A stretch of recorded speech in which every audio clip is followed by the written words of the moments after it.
Yang kami hormati Bapak Presiden, Bapak Wakil Presiden, para peserta rapat terbatas laporan Komite Penanganan COVID-19 dan Pemulihan Ekonomi Nasional.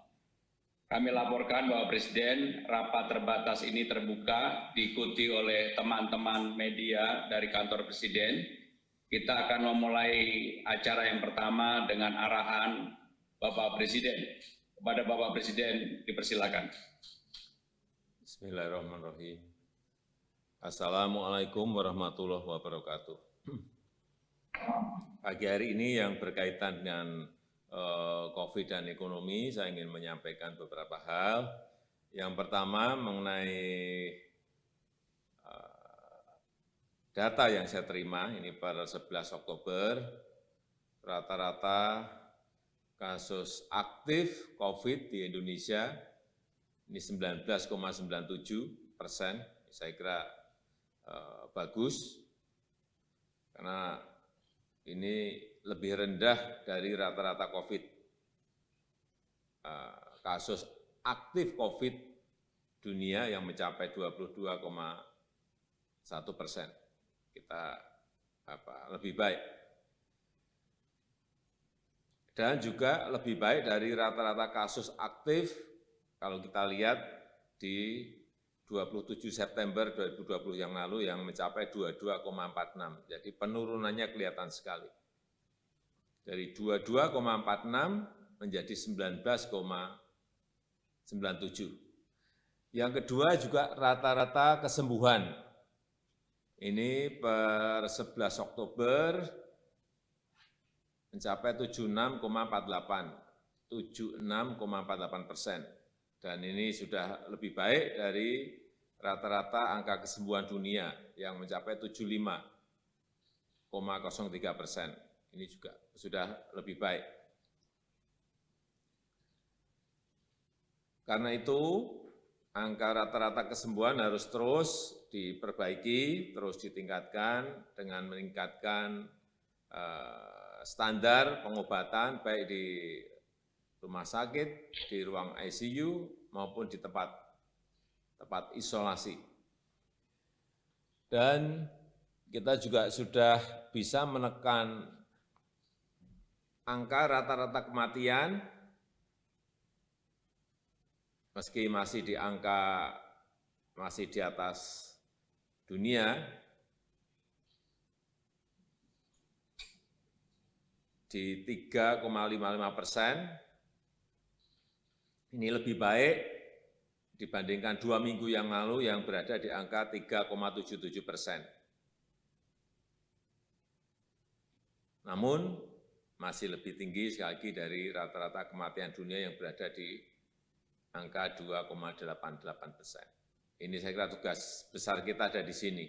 Bagaimana angka rata-rata kematian ini bisa ditekan terus. Kemudian yang penting juga menekan terus kasus positif dengan terus menyampaikan mengenai pentingnya kedisiplinan terhadap protokol kesehatan.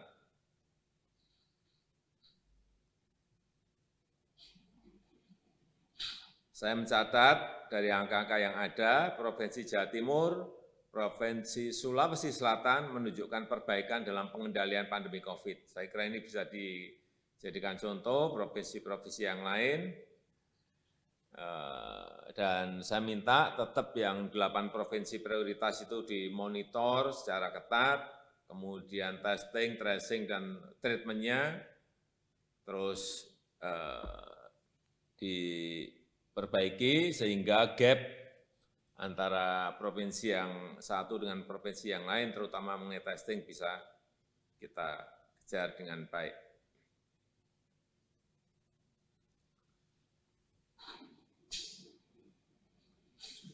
Saya juga minta ini 2 minggu ke depan ini diprioritaskan untuk 12 kabupaten kota yang memiliki kasus aktif lebih dari 1.000 yang menyumbang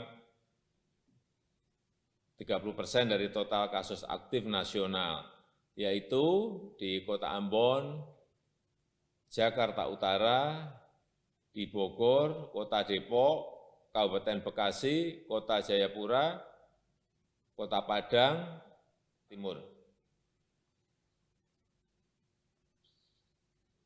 Yang kelima, untuk roadmap pemberian vaksin minggu ini saya minta secara khusus dipaparkan sehingga jelas apa yang akan kita lakukan.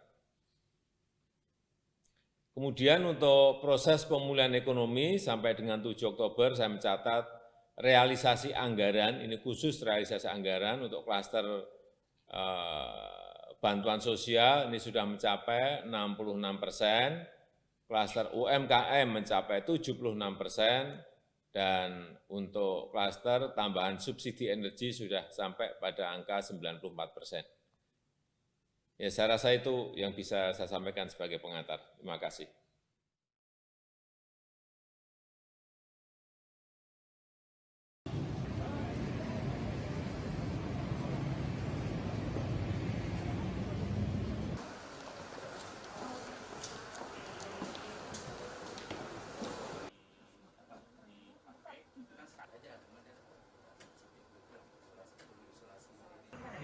Di depan kalau yang satu bed gitu. Kalau ini yang 2 bed.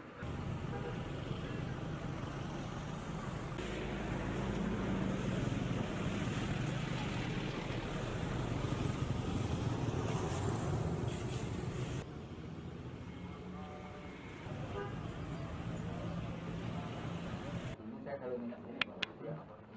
Iya Pak. Kalau saya dikasih ya, selalu minta sini dulu.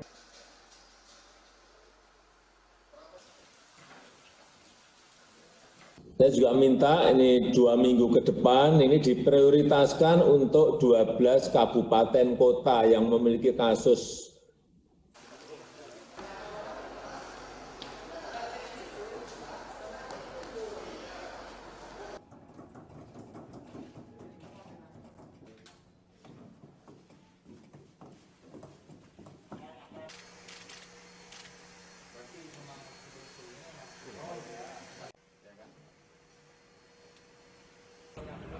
Berdiri.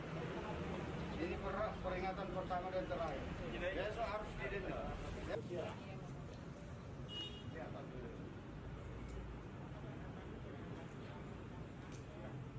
Bapak Ibu saudara-saudara sekalian yang melintas di jalur ini, kalian Jayapura dalam memutus mata rantai penyebaran virus corona di Kota Jayapura ini. Semoga kita semua